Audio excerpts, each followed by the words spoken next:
team gave me the opportunity to do something on this Queen stage, and they really trusted me and protected me. And but I never thought that I could win a stage. I just wanted to try something and to be brave. Hello, everyone, and welcome back to another episode of The Odd Tandem. Today, our guest started off in the sport of ski mountaineering and made a very quick transition into the cycling world, winning the Queen stage of the 2023 Giro Donne. Antonia Niedermaier joins us today, Jensi. What a chat that was.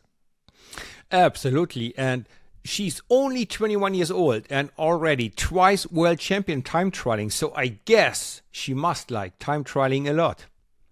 Well, she's made a very rapid progression in the sport. We talked to her a lot about that, and she has some great ideas for the next generation of female cyclists. So please sit back, relax, and listen to our great conversation with Antonia Niedermaier. Antonia Niedermaier, welcome to The Odd Tandem. Hi, everyone. So, Antonia, here we are in mid-November. Where are you coming to us from today? I'm at my mother's place in Bavaria, but I'm coming today from Weissee, from Tyrol. But we couldn't record there because the internet was broken. So now I'm here at my mother's place. Before we get further into where you're coming from into the sport, what's your goals for next year, we have a set of a few quick-fire questions. Quick question, quick answer, just to warm up a little bit. Okay, you ready, Antonia? I'm ready. Alrighty, so what is better, floating down a mountain on fresh powder on skis or descending on a bike? Oh, hard one. Powder, snow. What's the future for you after the sport? A farm with animals or a city penthouse in Munich or Berlin? Definitely a farm. Which of the three medals at the Worlds in Zurich you liked the best? You won a gold, silver and the bronze. Which meant the most to you? The gold medal under 23. And what's better, Elite TT title at the Worlds or a win in the Women's Tour? Women's Tour. All right. Alrighty, cool. Well, I have to start because, both Jens and I have daughters who are more or less your age that never really showed much interest, to say the least, in what we did in the sport of cycling. How were you exposed to the sport of cycling and who got you into it? Actually, I'm not from cycling. I'm from mountain sports, so from mountain running and ski mountaineering. And it was like a funny story because I never did cycling as main sport, just as training. And then during the COVID times, there were no mountain runs because it's not such a big sport. But there were some bike races. And then my father told me, come on, to have some competitions. During the summer, you can do some bike races just for fun, just to have some races. And then a team, Mangetzede, the junior team, saw me at some races, and they immediately saw the talent and took me in their team. So I believe you were a junior world champion in mountain skiing, correct? Yeah, exactly. So you had a huge successful start in the other sport. Why did you change then, actually? I still love ski mountaineering, but to be honest, it's like not super big sport, and you cannot really make a big career because there's not a lot of money. So I also wanted to try something, what I can also do as a job, because in ski mountaineering it's always just like not the main job. You can maybe go to the police or to the military and do the sport sideway. But you can never do it like as a full-time job. And when I got the opportunity to go into professional cycling, I told myself that I want to try it, and if it doesn't suit me, I will leave. But until now I can say I really like it, and I want to stay. Just a little explanation for our viewers, Bobby. Just give me a few seconds. When Antonia said go to the police or to the army, The police forces and the army forces are a big supporter of German amateur sports. They have special units where athletes can become a police officer or a soldier. And then you do probably at least 3 weeks per month. You have time to train, and 1 week is actually police or military service. Our entire amateur sport would not exist in Germany without the support of the army and the police forces with this special sports group. I was part of that in my younger amateur years, and now I think that's what Antonia meant when she said you can join the police or the army. Just an explanation. Yeah, it's a really, really amazing thing they do for the sport. So I think a lot of athletes actually could not do the sports without them. Okay, well, we've had a few guests that have mentioning ski mountaineering in the past. Quinn Simmons, Sepp Kuss, even our buddy Dirk Friel. But to our viewers and our listeners that don't really know, can you explain what ski mountaineering is? Yeah, for sure. Like it's going up with the ski, the mountain in the snow, and you have like skins under your ski that you have the grip. And then on the top of the mountains, you just put off the skins and ski down. So also like the binding where you are in when you're skiing down, it's like flexible. So you can close it and have it open for walking up the mountain. You have to open it, that you can walk, that your heel is free.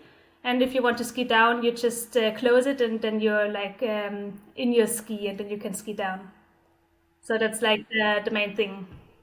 And you cannot take off the skis. You cannot carry the skis uphill in your backpack. That's not allowed. And you have certain fixed points. You have to like check that there's like whatever, like a referee that goes, yep, Antonia passed my point. She passed this point at this time. Or how is that? How's the timing done? Yeah, actually in competitions it's a little bit different. So you have like 3 different disciplines. You have the vertical race. It's just about the uphill. So you're just running up. So the start is down the mountain, and then you're just running up the top. And who's first is first.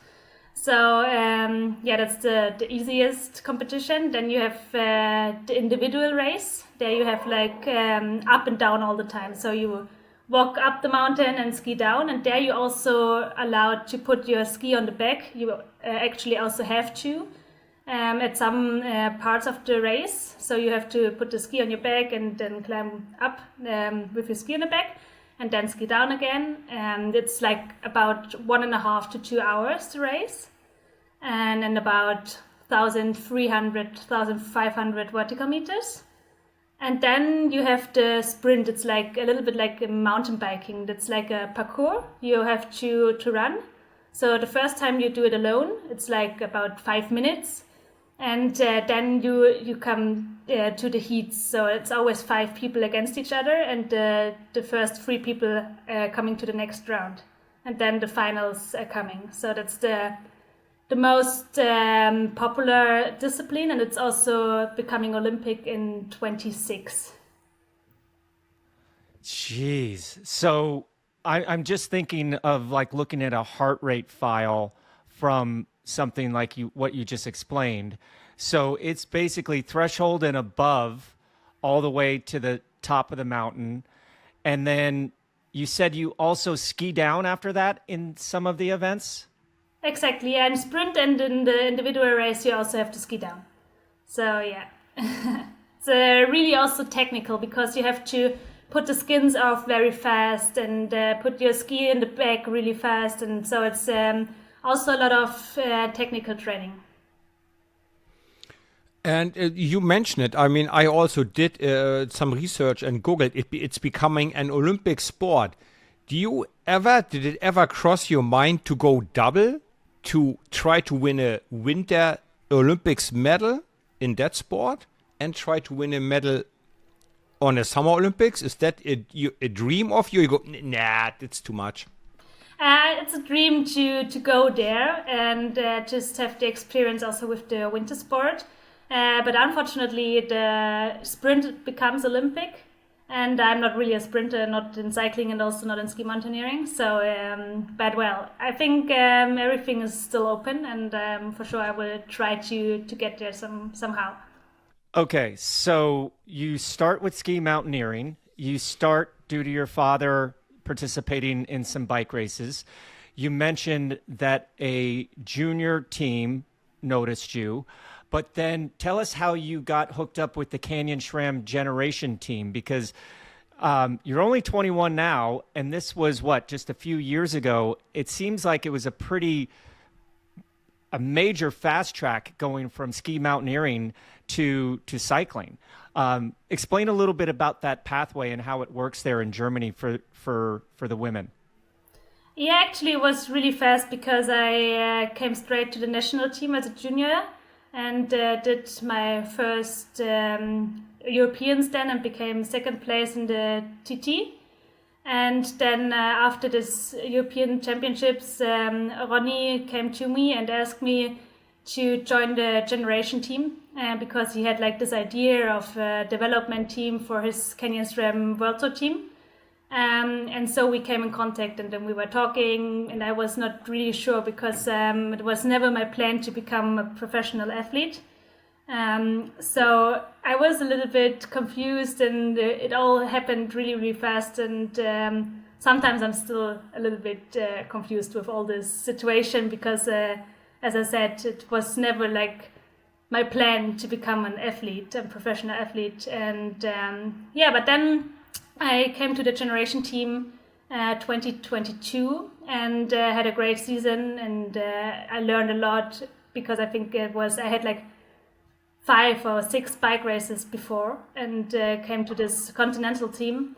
And I'm really, really happy and really thankful that I got this opportunity from Ronnie.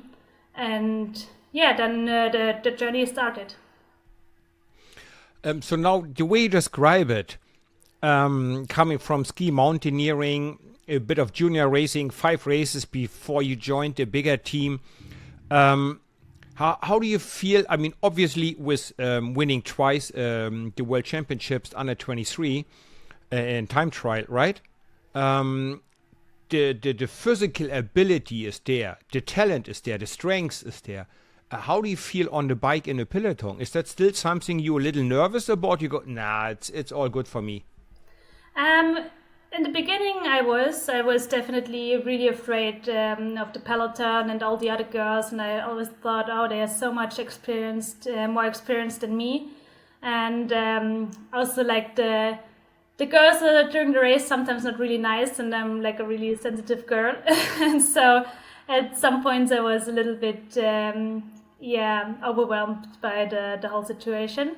But I think I learned to deal with it, and I have to say, like the last 3 seasons I had with Canyon were pretty good, and every race I got more self-confident, and I also know what I can, and I also know that the other girls know me, and so I think it's just about confidence, and I also know that I can always be with my teammates and they will keep me safe. And I think that's a really big point that helped me, that I know when I'm with my team, I'm safe. Yeah, that helps, but I'm still trying to get my head wrapped around how quickly you were able to adjust, because I read that you graduated from high school in 2022. On your 16th day of racing, you won 2 stages in the overall of the Tour de Ardèche Féminine. Winning a stage race without much experience, to me, sounds almost impossible. You know, maybe going and winning a stage or one of the classmate jerseys like the Queen of the Mountain or the points jersey, something like that. Maybe 1 stage. But 2 stages in the overall. Tell us a little bit about that race and how you were able to navigate, I guess, some uncharted waters doing an 8-day stage race. Yeah, it was a really big thing for me because it was my first ever long stage race, and I knew also that it was a really hard one with a lot of climbing and descending and technical. But from the beginning on, we had a good team, and I think the mood was really good. And this first stage that I won, I was not really thinking about winning, honestly. It was just like I had good legs, and then I was riding on the front, and then my teammate was like, "Why are you doing this? If you feel strong, just go." And then I tried, and I think also the other girls, they were like, "Oh yeah, come on, let her go." It was like I think 80 kilometers to the finish line. Wow. And then I did a really long TT. So I rode all these 80 kilometers alone, and had really good legs. And I also was super overwhelmed and happy to come there and win a stage. And I really wasn't expecting that I'm winning another stage too, and winning this whole GC. So it was like really, it happened all so fast that I couldn't really realize it. So you're surprised yourself. You did not see that coming at all before in training or in the races before, where I feel good, I might be able to win a stage. You were completely surprised by your own success. Definitely. I think we all were. Like, we came to this race and we were like, okay, we're doing our best, but we're not here for the win. We were like, okay, it's for experience, and we just want to have some great days of racing. But I think nobody really expected that we could win this race. Well, talk about unexpected wins. In 2023, you won the Queen stage of the Giro Donne on another solo move, winning ahead of Annemiek van Vleuten. Tell us about winning your first Grand Tour stage, and especially it being the Queen stage of that year's race. Yeah, it was also really special because I had a really hard year. I had a surgery in February on my knee, and then my grandma died in March. So it was like I really had a really stupid start into the year. And I was also really frustrated that I could not start my season right, and with training and so on. So I came to this Giro, and it was also my first Grand Tour ever. So I was like, I was really nervous anyways. And then also the team gave me the opportunity to do something on this Queen stage, and they really trusted me and protected me.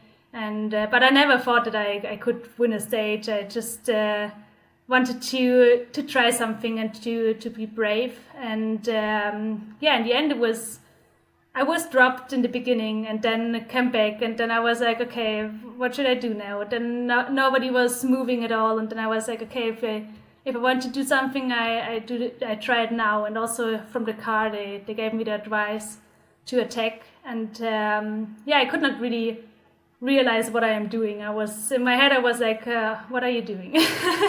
I was so confused with this whole situation, and being in the front alone, and I knew that Annemiek was chasing after a while, and then I knew that the last kilometer were like just flat, and it was just like a TT. So in my head I was switching to TT program, and I knew, okay, it's gonna hurt the last 20 minutes, but it's worth it. And in the end, at the finish line, I couldn't believe that I just won a Giro stage. So it was, I think it took me really long to realize what I just done. Well, and you beat Annemiek van Vleuten. She is, one of the superstars of women's cycling. And if I remember right, you were second in the overall after that stage for that day? Yeah, exactly. Yeah. Well, as we know in this sport, one day you're on the top of the heap and one day you're on the crap pile, right? There was an unfortunate incident that happened the next day, which forced you to abandon. Can you explain to us and our listeners and viewers, like what happened there? Because this sport is so brutal. Sometimes you go from the one extreme to the other. But just curious about that next day's event. Yeah, and the next day was like also a hard stage, but not too hard, so everything stayed more or less together. And I think, I don't know, we had not that much kilometer to go, and it wasn't a feeding, and I was a little bit behind because I wanted to grab a bottle. And then just a girl crashed into me from the side, and I just fell over her, and I was not expecting it, and I wasn't prepared for a crash, so I really fell on my face. I unfortunately I lost 2 of my teeth, and I had really bad bruises in my face and on my knee and everywhere. And at first I had such a shock that I was just standing up and wanted to grab my bike and move on, but then the ambulance came, and they took me out immediately and told me I cannot move on. And then I just realized that I don't have my teeth anymore. So I was so shocked, and then I had to go to the hospital with the helicopter, and they were really worried that I broke maybe my neck or something. But luckily, I was really lucky that there was nothing broken, just like in my hand a little bone, but it was all right, and just the teeth, but nothing else. So I was really lucky at this day. Well, I believe then you needed some replacement for teeth, some more operations and surgery. How long did it take to recover? Like physically, how much time until you were back on the bike? And I believe in your young career, that was your first bigger or heavier crash. How long did you had needed to get over that and I'm ready to go back? Physically I was really fast back on the bike. It was just like I needed more for my head to take a week completely off. But then I went back on the bike and it was okay. Just my hand, I could just go on my TT bike because it was a little bit hurting. But the teeth actually took really long to recover. So it's really long thing that it all heals, and the implants are that are accepted from the body. It's really, really long journey. So I think I finished my treatment in March this year. And mentally it was really hard to come back because it was my first big crash, and I was so disappointed because I was second in the GC, and just the day before I won the stage and was so happy.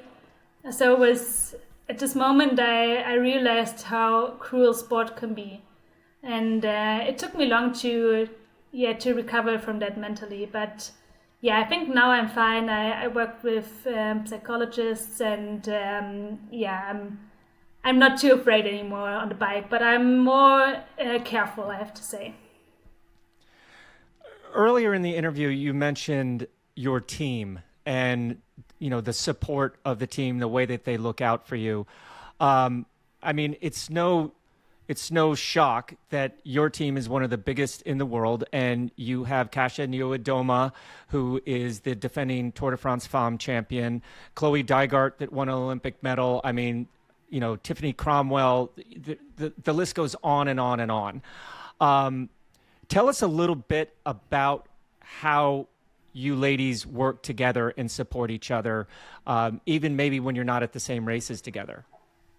Yeah, I think over the last years we just grew together. We were like one family, and always caring about each other. And if someone is not feeling good, the others really support them. And it's really nice to see how we grew together as a team, and we are really like a team. Not everybody is fighting for itself, so it's like a big family. So it's really nice. And also after the crash I had, I experienced that they are really caring, and especially with young riders, they really want to give the knowledge they have to the young girls and support them and help them to absolutely get the best results they can. And when is the next time you see him? You have the next training camp or come together camp talking about the next season. When you see your team again? Yeah, in the beginning of December we have a team camp, and really looking forward to see all the girls again, and also the new ones. I think we have a couple of new riders. I'm really curious to see, and I'm really happy that I will meet the girls soon. So this year you had a pretty busy schedule. You did the Vuelta Feminine, the Tour de Suisse, the Giro d'Italia Feminine, but you did not do the Tour de France Femme. Is that something that you are looking forward to doing? I mean, you'd be going in with the defending champion next year. Yeah, for sure. I think it's the biggest race and it's super important for women's cycling. So for sure, I hope that I could do it next season. This season we decided not to do it because I already had a lot of races and I also was a little bit sick after Olympics. But yeah, for sure, the upcoming season, I hope we can go there with a strong team, and I hope I'm part of it. But yeah, I think they can use me for this race pretty good. And did you had a quick look at the profile already? Did you pick a stage where maybe I can go for a solo breakaway there, or is it too far ahead for you? I think it's far ahead, and also like I think for the for the whole Tour de Force, it's like waiting and also seeing what Kasia is feeling like, and so it's I think. For me, it's not to come there and win something. It's more to support the team. Well, the Tour de France Femme in 2025, in case you haven't looked ahead, Jens and I have, it's a total of 9 stages this year, without a rest day and without a time trial. You mentioned quite a few times about time trialing. It seems like you're very good at time trialing, being the under 23 world champion at it. In the future, what would you like to see? Would you like to see a time trial in the Tour de France Femme? Because this year they have 2 flat stages, 3 rolling stages, they call it, 2 medium mountain days, and then 2 big mountain days, but no time trial. Would you like to see a time trial in the Tour de France Femme in the future? Yeah, definitely. I think it's a really nice discipline because it's really honest. Like it's just you against the clock. So I think it's a nice discipline, and it's a pity that they forget about it a little bit. So I hope that in the future they will do some stages with time trial at least like one day. Well, you be a 2 times world champion in a time trial with the under 23. Is it just a talent, or you work hard on it? You work on your position, you do wind tunnel testing, or you have some experts looking at you, telling you about your position, you do special efforts to become good in time trialing, or is it just given to you? I think more or less it's just given to me. Honestly, I just did aero testing once last year, but I like my position, and I think it's fast. And also on the track where we tested it, it was a good position, and never really changed big things about it. And I think, I'm more like a person when something is going well like it is, then I will not change it. So yeah. I think I'm more talented in it. So yeah, but maybe it's also from ski mountaineering because it's more or less the same time. So it's also 20 minutes about, and yeah. I was going to ask that. It has to come from ski mountaineering. I mean, that's by yourself, pacing yourself, knowing your limits, et cetera, et cetera. But being so young to the sport, I think you're very blessed to have grown up these last couple years with women's cycling just going to a totally different level. We've seen some huge advancements in women's racing compared to back when Marianne Vos started, when Kasia started, when Tiffany Cromwell started, when all the older generation of female cyclists started. But do you see this progress continuing, and what would you like to see get even better than what you've actually been exposed to so far? Yeah, I think it's crazy to see how fast the women's cycling grew in the last 2 or 3 years. And it's amazing to see how much publicity we also have and how much fans. And yes, it's really nice. And I'm really happy that I'm now in this cycling world. And for sure, I hope that we keep on growing and reaching more people, especially young girls, to show them that they have to be brave and that they can reach their goals, and they have big dreams and they can reach them. So I think for sure it's going in a good way, and also with the Tour de France Femme, it's really good that we have it now and that it's also growing and getting bigger. For sure, there's space for improvement, but it always is. And I think we also have to give the whole cycling, time to develop itself.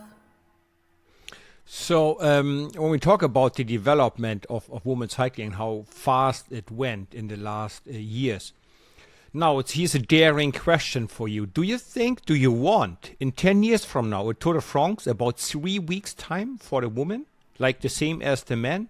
3 weeks with 2 rest days and like really do the entire lap around France?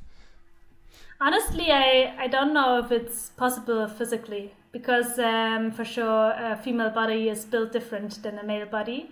For me, I think 9 days is totally enough, but for sure if they maybe would make a rest day, then it's also okay to do it like 10 days or 12 or maybe 2 weeks. But I don't know if it's like super smart to do it, because as I said, a female body is really built different to a male body.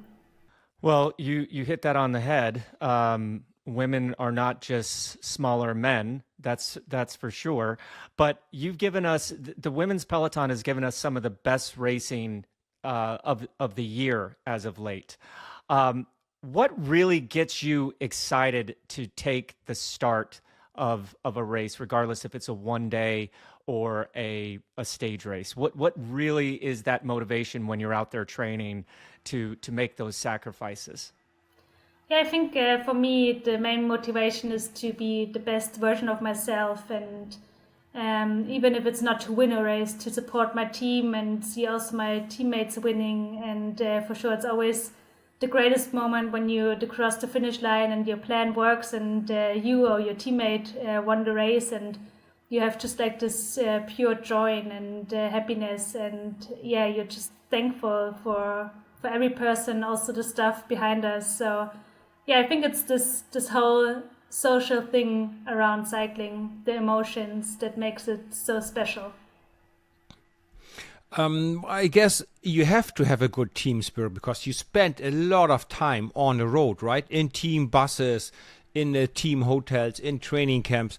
So I believe it is really important to have a good team spirit. Is there in women's cycling sometimes like in training camps, they do things to increase the team spirit, like do little adventures together, or have a mental coach talking to them about team spirit, about teamwork? Or is that something that doesn't really, it's not done in women's cycling? We do this, and last year we did this training camp in America where we did this gravel rides. Unfortunately, I was sick and had COVID, so I was not taking part. But it was more or less a team building. And also I think from us girls, we are always going to drink coffee together, and in the morning we walk together. So I think we more do it together ourselves, not from the team, but we also want to do something together. It's not like everybody is just going in their rooms and is not talking to each other. We are, I think, all really social people, so we're always doing something together. That seems to be a little bit different than the male peloton, because a lot of the guests that we have had on say that, at night, guys just go back up to their room. They've got their recovery boots on, or they're watching Netflix. They're on their phones or on their devices. They're talking to their families. So it's great to hear that spirit, that camaraderie, which obviously comes out in the bike racing for you ladies. I mean, that's what you want. That creates that atmosphere, that longevity, that fun. But I was actually surprised that you are not the youngest girl on Canyon SRAM. You even have younger girls. So you're 21. You have two or three young ladies, especially Zoe Bagstedt, that's like a year younger than you. Tiffany Cromwell, she's a little bit older. The new recruit, Cecile Utra Ludwig, is coming. She's almost 30. Kasha's 30. Is there a disconnect between the 20-year-olds and the 30-year-olds in women's cycling? Because I never really felt that age was a determining factor in that. But I was in the men's peloton.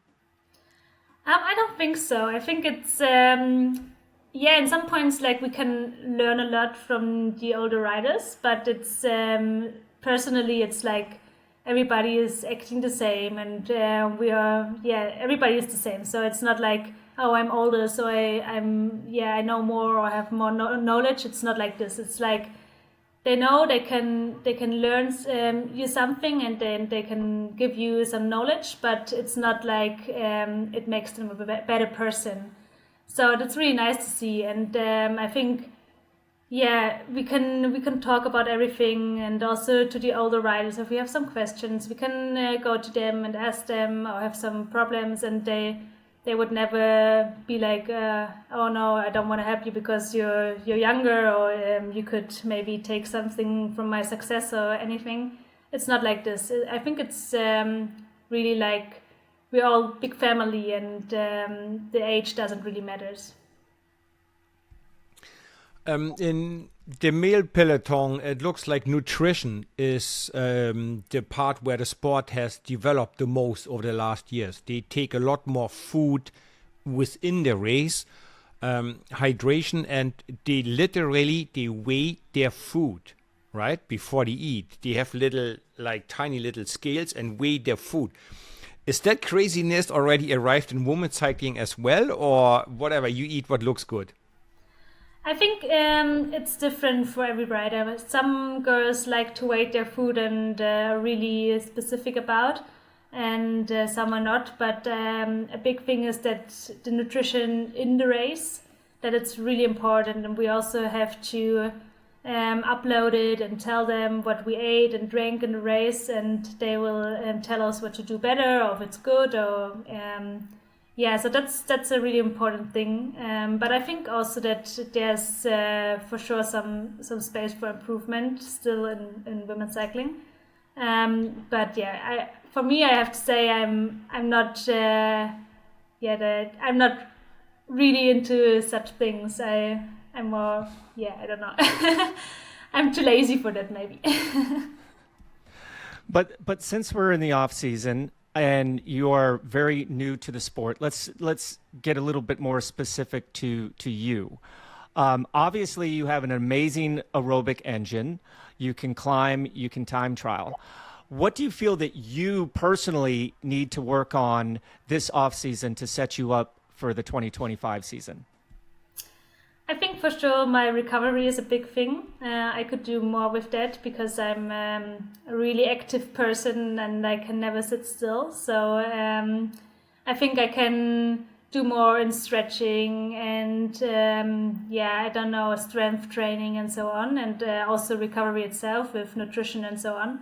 But I'm working with on that with my coach, and he's also in really close contact to the team, and I think it's going to work out well. Well, when you look at the season ahead of you, you also have to look back at other seasons to learn what went good, what went wrong, right? So that Giro Italia, after the stage when you were second overall, without the crash, just in theory, where do you think would you have ended up?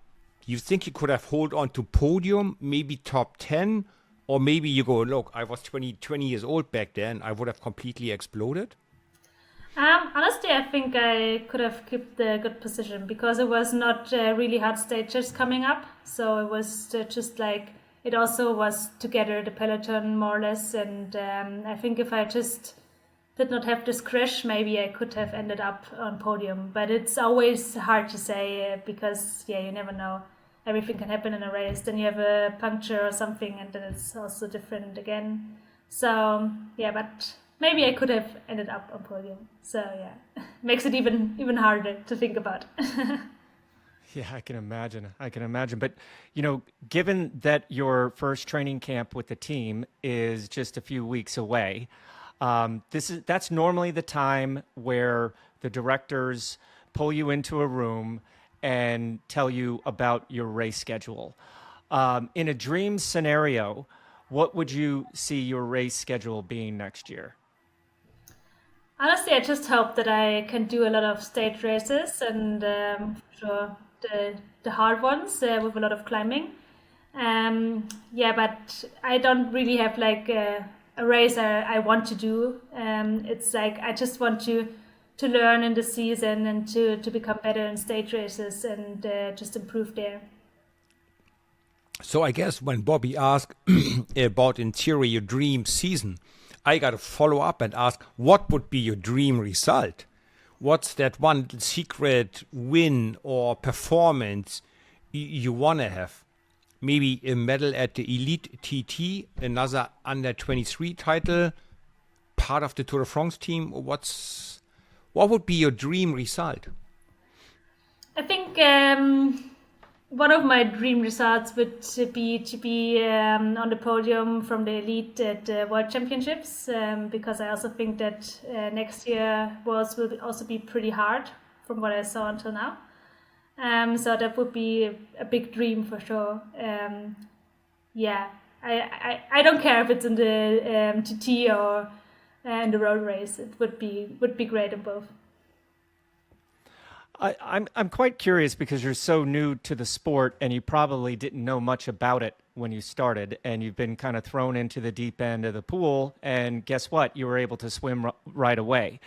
But I'm always curious, when somebody comes into the sport, who was their idol or who became their idol? So I'd like to ask you that question of who you really look up to in the women's peloton. Honestly, it's a really hard question because I don't really have an idol. It's like, I think everybody is pretty impressive, and everyone who's doing this sport on such a level is an idol for me. So yeah, I think there's so many impressive girls I can look up to, but I don't really have a specific one. Now we talked so much about your racing and focusing on the training and so on. What do you do in your off time actually? I mean, you cannot train 20 hours a day. There's a few hours left for yourself, right? What do you do there? I really love the nature and being outside in the mountains. And I also have a dog, and she's always happy to join me in the mountains. So I really love that. And I love just spending time with my loved ones. And so I'm doing this like every day. I'm with my boyfriend or with my mother and the dogs. And I think that's the thing that makes me the happiest. Well, we're getting towards the end of the time that we have with you. So my final question would be this. How do more young women, whether it be in Germany, US, anywhere in the world, how do we motivate more young women to get into the beautiful sport of cycling? Yeah, I think we should teach especially the girls to be brave and to dream big and to just be strong enough or brave enough to chase after their dreams. I think that's I think we can learn the young girls that they should not care what others are thinking, and just should be strong enough to reach their goals. So I think it's an important message to tell the girls that you can reach everything you want if you just want it enough and if you're just brave enough. And is it still important to have a network around you, family or boyfriend or a partner that supports you and works with you? Or how is that situation for now? I think it's different for everyone. For me, it is really important because I'm really a family person, and I really like to be at home and just have the calm around me and my family around me. And so for me, it's important. But I think there are also girls, especially if they're like from maybe Australia or something like this, then it's harder for them, but I think they're also like more independent maybe. But I think it's really up to the girls what they like, or if they need it, or whatever. Well, Antonia, it's been great having you on the show today. We wish you all the best in the 2025 season, both for you and your team. It's going to be exciting to see because, man, you've just hockey sticked your progression in this sport, and it'll be really exciting to watch because, you've been touted as one of the biggest up-and-comers in female cycling, and it'll be just fun to watch you. So thank you for coming on the Odd Tandem today. Yeah, thank you so much.